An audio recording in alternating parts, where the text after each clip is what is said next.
Good morning.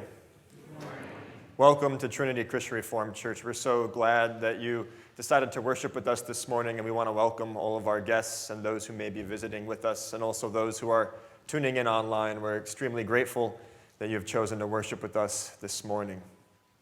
We come to celebrate the fact that our God reigns. In the highest heights and the deepest depths, he reigns over all creation. He is the King, and because he sent his Son, Jesus Christ, we have been made citizens of that kingdom. And there is no greater blessing and no greater joy than that. And so this morning we give thanks, and our call to worship will celebrate how God reigns. I want to make a quick announcement about cadets. There will be a cadet kickoff on Wednesday night, 6:30 at the clubhouse. If you need more information, you can talk to Jason Dunning about that. But we look forward to our cadets kicking off. And also, just a reminder, there continues to be evening services at First CRC every Sunday night at 6 o'clock. I believe Pastor Ben Oliveira is preaching tonight. But please join me in this call to worship. Holy, holy, holy is the Lord God and King. Glorious and powerful is the God of all creation. In reverent awe, we gather to worship our God. The Lord our God is King and the just judge of all things, for all eternity, all people, and all places. In reverent awe, we gather to worship our God. The Lord our God is King and the forgiving God. Fairness and justice are the names of our God. In reverent awe, we gather to worship God within the light of God's holiness, justice, mercy, and love. Amen. Amen. And praise God that he is a forgiving God, and that all who believe in the Lord Jesus Christ will have their sins forgiven. Please stand for God's greeting.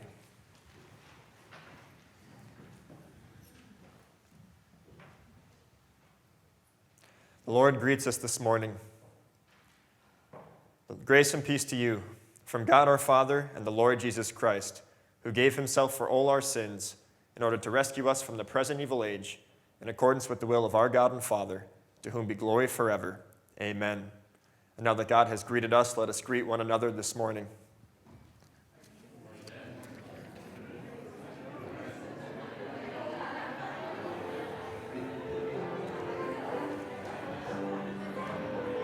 Margaret, it's great to see you. I'm glad to be.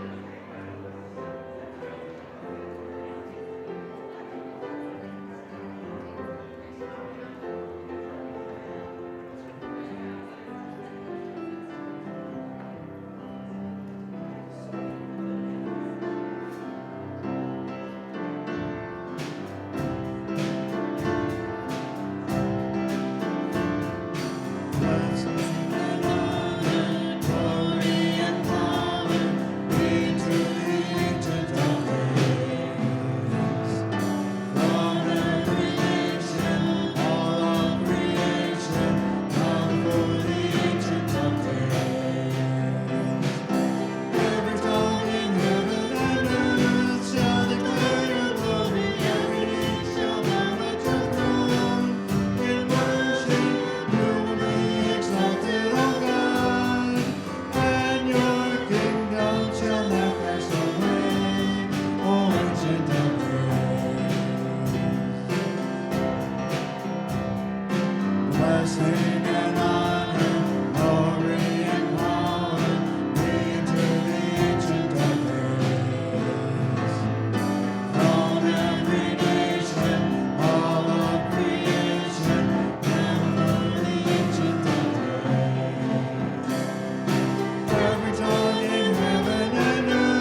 Amen. Jesus is Lord, the name above all names. He reigns over all. And there are a lot of things in this world, there are a lot of powers that offer us peace and offer us happiness. But the only solid ground, the only lasting peace can be found in the fact that God sent his Son, Jesus Christ, to make peace by the blood of his cross. And so we celebrate that this morning, and we're going to read for our guide for grateful living from Our World Belongs to God, a contemporary testimony. Other names might offer us peace, but true peace is only found in the one Lord Jesus Christ. In a world estranged from God, where happiness and peace are offered in many names, and millions face confusing choices, we witness with respect for followers of other ways to the only one in whose name salvation is found, Jesus Christ. In Jesus, God reconciles the world to himself. God loves all creation. His compassion knows no bounds. Jesus Christ rules over all. To follow this Lord is to serve him wherever we are without fitting in, light in darkness, salt in a spoiling world. Amen. And may we be light in the darkness, Christ's ambassadors proclaiming the message near and far that Jesus Christ is Lord. We'll now have a time of prayer. Please let us go before our God together in prayer. And as we finish this prayer, I'll cue you guys in and we'll recite the Lord's Prayer in unison to end.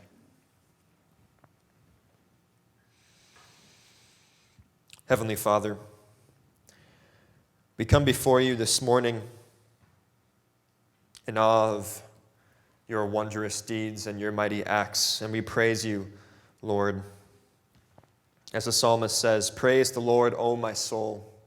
All my inmost being, praise his holy name. Praise the Lord, my soul, and forget not all his benefits, who forgives all your sins and heals all your diseases, who redeems your life from the pit and crowns you with glory and crowns you with love and compassion, who satisfies your desires with good things so that your youth is renewed like the eagles." We thank you, Lord, for your many benefits shown to us in Christ Jesus, whom you sent into this world to wash us and to make us new, to forgive our sins, and to bring us into your family. For that we are grateful. We praise you, Heavenly Father, because you reign over all the earth. And Lord, we know that you care for us. As a father has compassion on his children, so you have compassion on those who fear you. And we bring before you this morning many requests and prayers.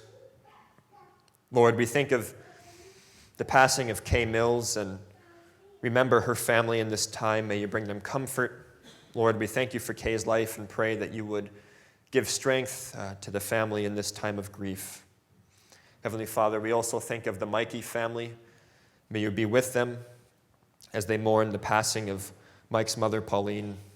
Heavenly Father, may you again grant them strength, grant them peace, and show them your love in this dark time. Lord, we think of all those facing health challenges, and sometimes it just seems that there are too many names to name because so many people are suffering. Lord, we pray that you would be with those who are sick and suffering, that you would bring healing, that you would bring restoration, and that you would renew their strength. Lord, we know you yourself know what it is to suffer because you sent your Son, Jesus Christ, to take the suffering of the world on himself. And so we know that you have compassion on those who are suffering. And we thank you for that, Lord. We pray for safe travels, Heavenly Father, for all of our brothers and sisters who are heading south for the winter, and also all of those who are visiting family this weekend. May you grant them safety and be with them. Lord, may you lead us and guide all of us on the way. We think of our youth and Oasis and Fish and all of our ministries that seek to point our youth to Christ. Lord, may you bless them. May you also bless all of our emerging adults who might not be with us this morning, Lord, but we know that you are with them, that you are watching over them.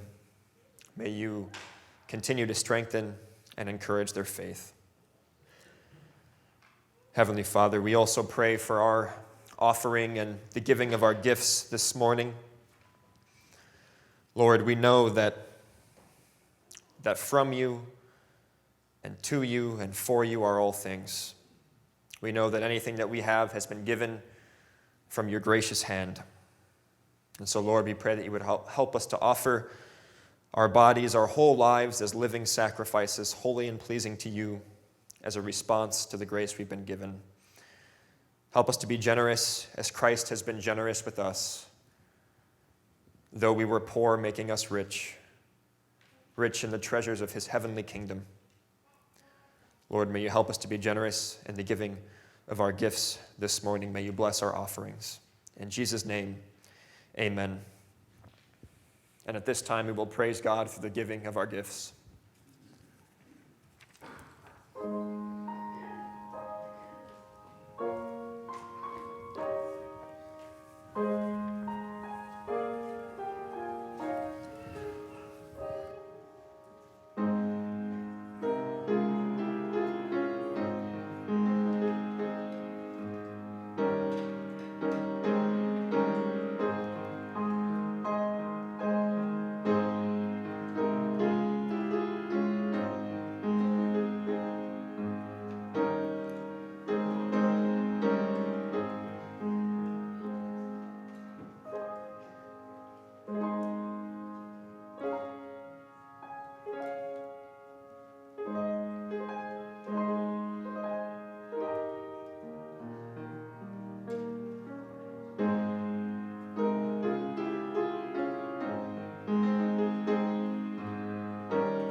There's a wideness in God's mercy, like the wideness of the sea. There's a kindness in God's justice, which is more than liberty. There is no place where fulfillment or more help than up in heaven. There is no place where earth's failings has such kindly judgment given.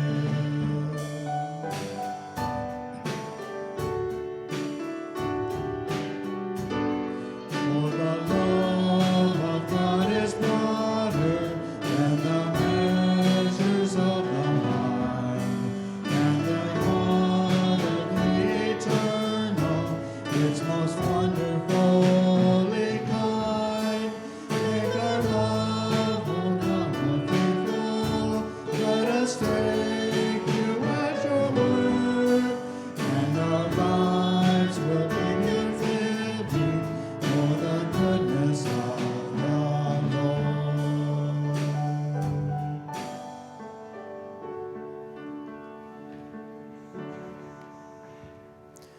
Amen.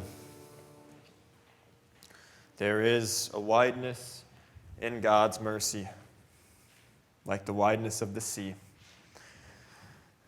That is what God taught Peter in our text. That is what God taught the Jews and the Gentiles. He brought them together in Christ.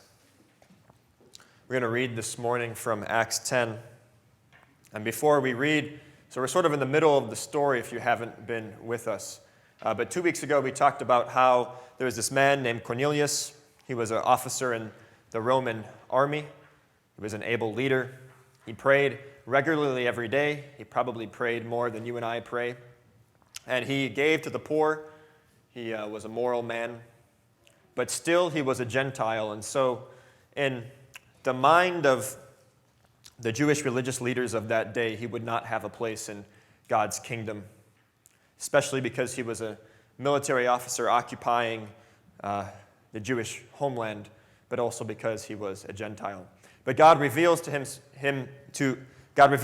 to Cornelius nonetheless, and tells him to send messengers to Peter. And while those messengers are going, Peter has a vision. Peter has a vision about all these different types of animals, and God tells him to eat things that he had never eaten before because he had considered them unclean. And he says, "Do not consider anything unclean that God has cleansed." And he wasn't just talking about animals, was he?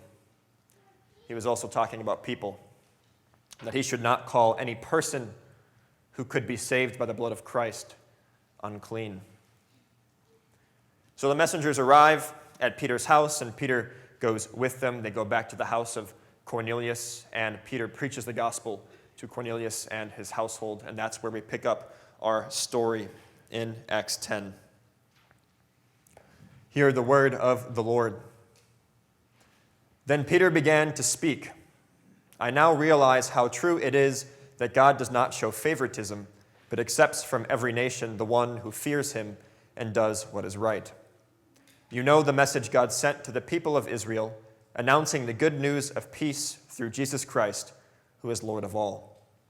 You know what has happened throughout the province of Judea, beginning in Galilee, after the baptism that John preached.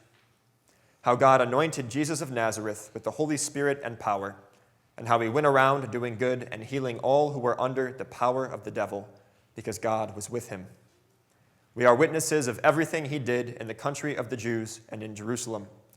They killed him by hanging him on a cross, but God raised him from the dead on the third day and caused him to be seen. He was not seen by all the people, but by witnesses whom God had already chosen, by us who ate and drank with him after he rose from the dead. He commanded us to preach to the people and to testify that he is the one whom God has appointed as judge of the living and the dead. All the prophets testify about him, that everyone who believes in him receives forgiveness of sins through his name." While Peter was still speaking these words, the Holy Spirit came on all who heard the message. The circumcised believers who had come with Peter were astonished that the gift of the Holy Spirit had been poured out even on Gentiles, for they heard them speaking in tongues and praising God. Then Peter said, "Surely no one can stand in the way of their being baptized with water. They have received the Holy Spirit just as we have." So he ordered that they be baptized in the name of Jesus Christ. Then they asked Peter to stay with them for a few days. Then Peter takes this message back to the Jewish believers in Judea, and they're skeptical at first that the Gentiles had received the gospel, but when they hear that they had received the Holy Spirit, they could not deny what God had done. And so they refers to the Jewish Christians. When they heard this, they had no further objections and praised God, saying, "So then, even to Gentiles, God has granted repentance that leads to life." The word of the Lord. Amen. Thanks be to God for his word.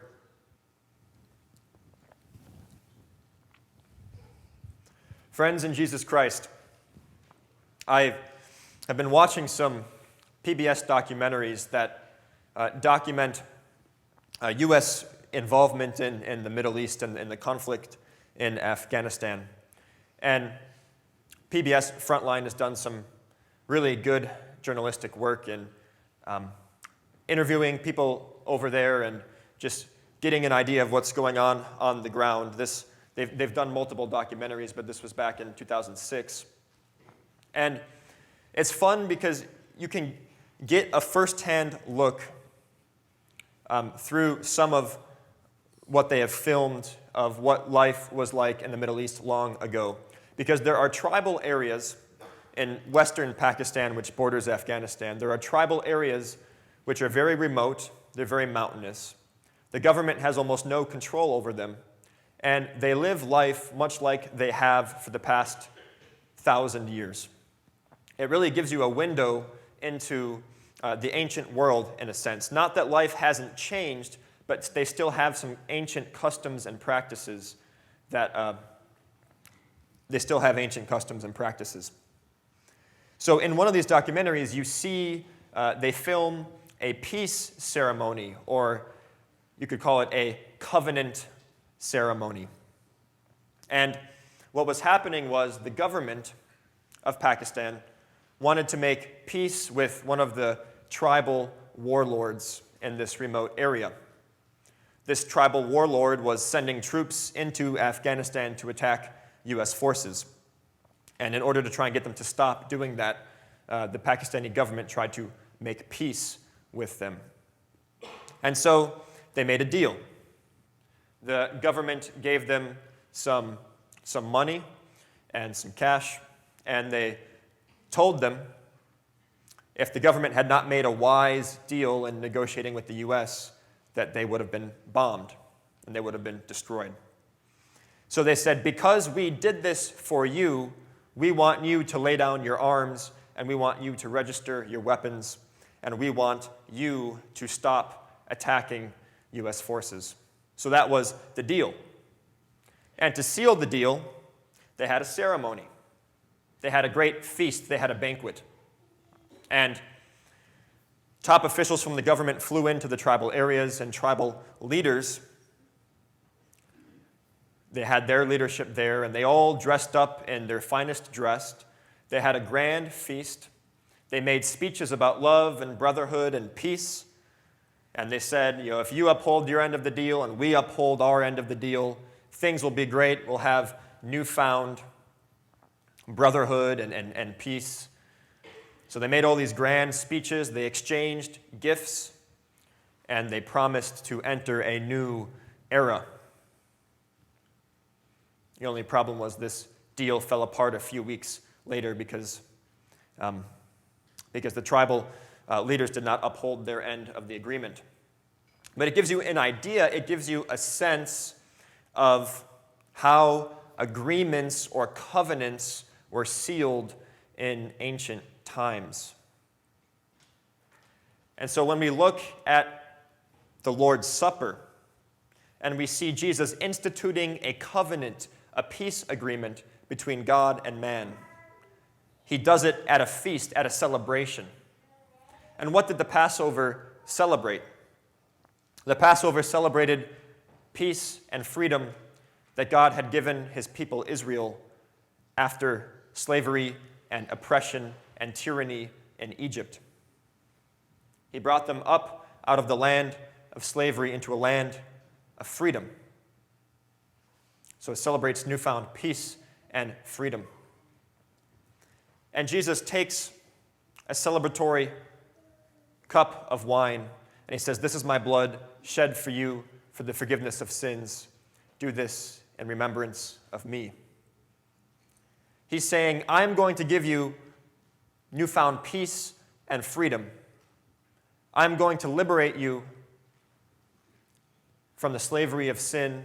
I'm going to liberate you from the oppression of the devil. I'm going to give you a new life. I'm going to give you a place at my table in God's kingdom. And he seals that covenant with his blood. He takes the bread. He said, "This is my body, which is for you. Do this in remembrance of me." He's saying, because I am sacrificing my body on the cross, you will have newfound peace and freedom. And unlike most covenants, this is a one-sided covenant. What matters is Jesus upholding his side of the agreement. He came down to us because we could not reach up to him. We were stuck in our sins. Jesus did the heavy lifting to bring us peace. This was a one-sided deal. He did all the work. He was the only one who could pay the debt our sin had incurred. He was the only one who could make the unclean clean. Jesus is the Holy One, the righteous one of God. The only one who was perfectly obedient, who served God perfectly, who was the perfect human, who lived as all humans were intended to live from the beginning. And it's his perfection, his holiness, his cleanliness in a spiritual sense that liberates us, that saves us, because we are naturally all unclean. We are sinful. We are under the power of the devil. No matter who we are, that is our natural state. That is what we are born into. That is what Peter says. All men are under the oppression and tyranny of the devil. Only Christ could defeat Satan. In dying, he defeated death and was raised, showing his victory. Only Christ could take the judgment that we deserved for our sin on himself. Only he, being righteous, could make unrighteous men righteous. This is what separates Christianity from other religions. God came to us. God made peace with us. We don't have to work our way to him. There aren't stipulations saying you have to do this and this and this in order to have peace. God has given us peace through the blood of Christ. I had a conversation with a friend this week, a dear friend who I would call a seeker. Someone who he's a very moral person and he cares about right conduct. He's very philosophically minded, always thinking about things greater than himself. And he was telling me, I'm dissatisfied in my work. I know that I have a good job. I know that I do good work. I know that someone needs to do what I do. But I just can't shake the feeling that if there is a God, he's calling me to something higher. He's calling me to something more meaningful. He's calling me to use my capacities and gifts and talents and abilities to make a lasting impact. He has this desire to make the world a better place, to invest in relationships, to help people. And that's a good desire. And so I'd say he's sort of reaching out for God, like Cornelius was. Cornelius was a righteous man. He was praying. He was giving gifts to the poor. He cared about people, yet still needed to know the Lord Jesus Christ. And so my friend says to me, he says, I think all religions are pretty much the same. He says, tell me if I have this right. Pretty much all religions have the promise of an afterlife and a set of ethical principles, and that's what it is. You try and do as much good on this earth as you can, and maybe if you're one of the lucky ones, you find God, whatever that means.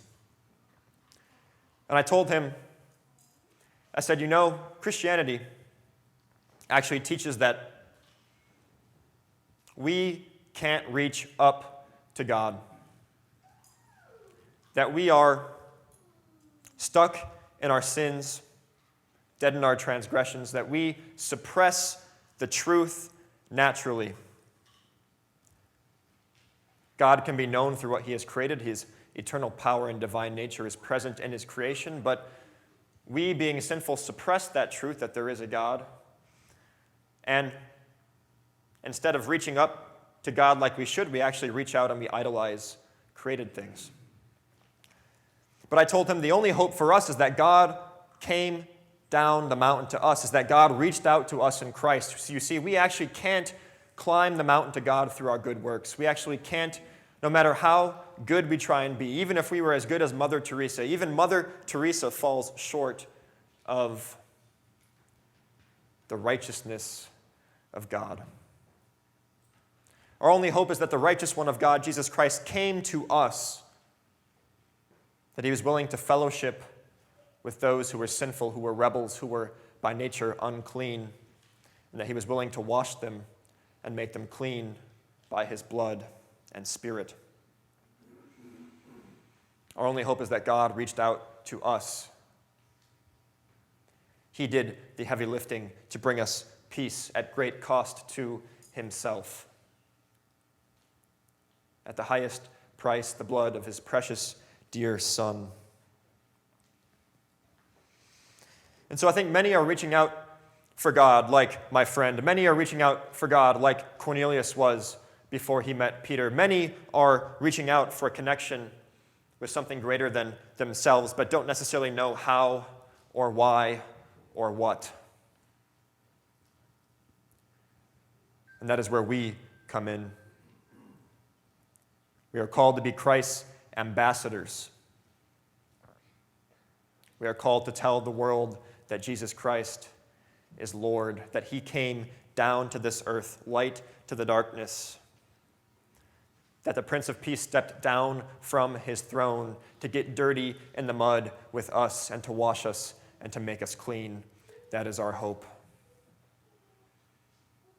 And we are Christ's ambassadors, called to give that message, called to point people to Christ and say, you might be reaching out for God. You want purpose. You want meaning. You want to know what you were created for. Well, I know what you were created for. I know you were created to serve the one true God, to follow Jesus Christ, our Lord. Paul says this in Romans 10 about our role in preaching the good news. He says this, "For there is no difference between Jew and Gentile. The same Lord is Lord of all, and richly blesses all who call on him. For everyone who calls on the name of the Lord will be saved. How, then, can they call on the one they have not believed in? And how can they believe in the one of whom they have not heard? And how can they hear without someone preaching to them? And how can anyone preach unless they are sent? As it is written, how beautiful are the feet of those who bring good news." How beautiful are the feet of those who carry the only message of lasting hope. The message that Jesus Christ is the Lord, the King, the Master of all, and that he cares about us so much that he gave us life to bring us into his kingdom and into the family. Salvation is found in no one else, for there is no other name under heaven given to mankind by which we must be saved, whether we're Jew or Gentile, no matter our station in life, no matter our background, no matter the things that usually divide people. Christ has united us by his Spirit. He is Lord of all. His blood shed for us for the forgiveness of sins brings peace to all who call on his name. That is the message that these Gentiles hear from Peter. And then the Holy Spirit comes on these Gentiles, and they receive the Holy Spirit, and they speak in tongues, and they praise God. And this is the proof, this is the evidence that truly they have been saved, that truly they have been brought in to the covenant, into God's covenant of grace, into the kingdom. Because all who are children of God are sealed by the Holy Spirit. The Holy Spirit is the mark, the seal by which we know we are God's children. And that is symbolized in baptism. That is by Christ's blood and Spirit that our sins are washed away just as surely as water washes away dirt from the body. And we are made completely new. Baptism is the waters of rebirth. We are made new. And that is the work of the Holy Spirit. If we have received the Holy Spirit, which all believers have, then we are surely being made new. A new creation. Reborn. we are made new. The Spirit helps us put to death the deeds of darkness, the deeds of sin, and raises us to a whole new way of life, the way of Christ, the way of love, perfect love, and joy and peace and patience and goodness and kindness and gentleness and self-control. I gave a challenge to the kids to memorize the fruit of the Spirit a while ago. So I hope that's happened, but if not, kids, if you come up to me and, I shouldn't say this, but if you come up to me and recite the fruit of the Spirit, I might have a piece of candy for you. Or I could just rely on Phil Friends. He gives you candy every week, so. But the Spirit is the one who grows the life of Christ in us. He is God's real presence with us. If you remember at Pentecost, and the Gentiles receive the Spirit in the same way that the Jewish believers do at Pentecost. And at Pentecost, tongues of fire, what seemed to be tongues of fire, came to rest on each of the believers. And fire is a sign of the presence of God. And so it's a sign that each believer, no matter what their differences are, each believer receives the Holy Spirit. And he does the work of helping us put to death the deeds of sin, helping us repent and to put our faith in God. And that's what Peter says in 11:18, or that's what the Jewish believers hear. When they heard this, they had no further objections and praised God, saying, "So then, God has granted even the Gentiles the repentance that leads to life." Christ has redeemed us by his blood, and he is restoring us into his image by his Spirit. And one of the ways that the Spirit works, the Spirit grows us in Christ, is to help us repent, to turn completely from our sin and to put our faith in God, to walk in a new way, to put off the old self and to put on the new self, renewed in the knowledge and image of its Creator. The Belgic Confession says this about the true church. After receiving Jesus Christ, they loved the true God and their neighbors without turning to the right or the left, and they crucified the sinful nature and its works. Though great weakness remains in them, they fight against it by the Spirit all the days of their lives, appealing constantly to the blood, suffering, death, and obedience of the Lord Jesus Christ, in whom they have forgiveness of their sins through faith in him. Even after we come to Christ, great weakness remains in us. The fancy theological term for that is indwelling sin. But nonetheless, throughout our lifetime, the Spirit is freeing us from the power of sin, and gradually we live more and more into the new life to which we have been called. Even though great weakness remains, there is grace through Christ Jesus our Lord, and we can rest assured that we are forgiven, that we are being transformed. Martin Luther has a morning prayer that emphasizes this. And if you're looking for a way to spend more time with God each day, Martin Luther recommended starting each morning and closing each evening by reciting the Apostles' Creed and the Lord's Prayer, and then a short prayer that he wrote. And in his morning prayer, he says this: "I thank you, my heavenly Father, through Jesus Christ, your dear Son, that you have kept me this night from all harm and danger. And I pray that you would keep me this day also from sin and every evil, that all my doings in life may please you. For into your hands I commend myself, my body, and soul in all things. Let your holy angel be with me, that the evil foe may have no power over me. Amen." I found that a great way to start my day, as it already gets me remembering and thinking that I want to turn away from sin in my day, that I want God to keep me from the sin that so easily entangles, that I want to ask the Spirit's help in fleeing from all evil. And I found that starting my day, getting on my knees, recognizing my dependence on God and submitting to Christ as Lord, and reciting the essence of the faith, the Apostles' Creed, and the Lord's Prayer. This really helps. It helps my day. It helps me to realize that I am dependent on God in all things.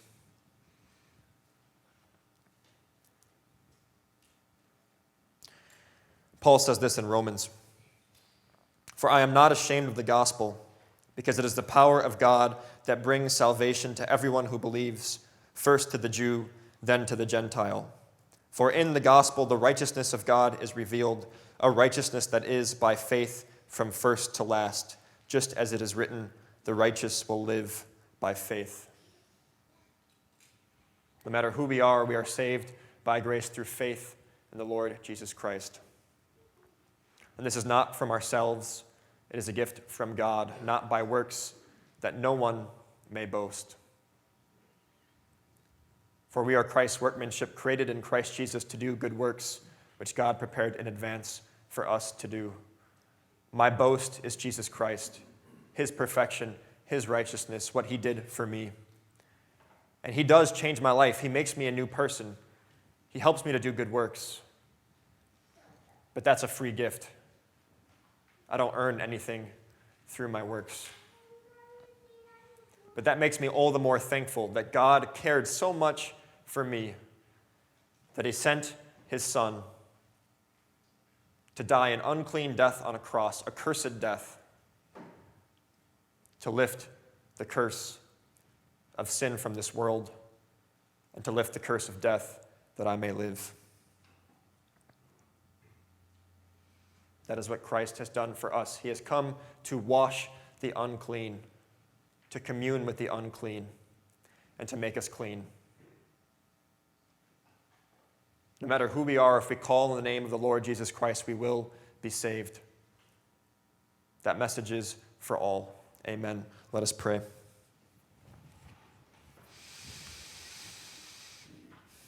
Heavenly Father, we thank you again for sending your dear Son, Jesus Christ, into this world and for bringing forgiveness of sins to all who call on the name of the Lord Jesus. May you help us to do that this morning and in the entirety of our lives. May we celebrate the peace that Christ has brought us, instituting a new covenant sealed in his blood. He is faithful. He upholds what he has promised. May we find him now. May we call on his name every day. May we rely on him through all things. In Jesus' name, amen.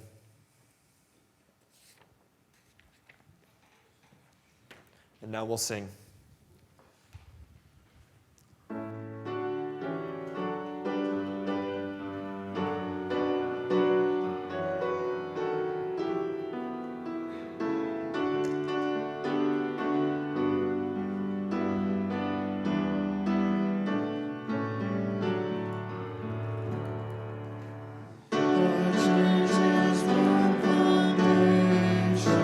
With Jesus Christ alone.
Amen. For many different peoples throughout all the earth, God has called us into one body under one Lord, Jesus Christ. Now hear this blessing. Now to him who is able to do immeasurably more than all we ask or imagine, according to his power that is at work within us, to him be glory in the church and in Christ Jesus throughout all generations, forever and ever. Amen.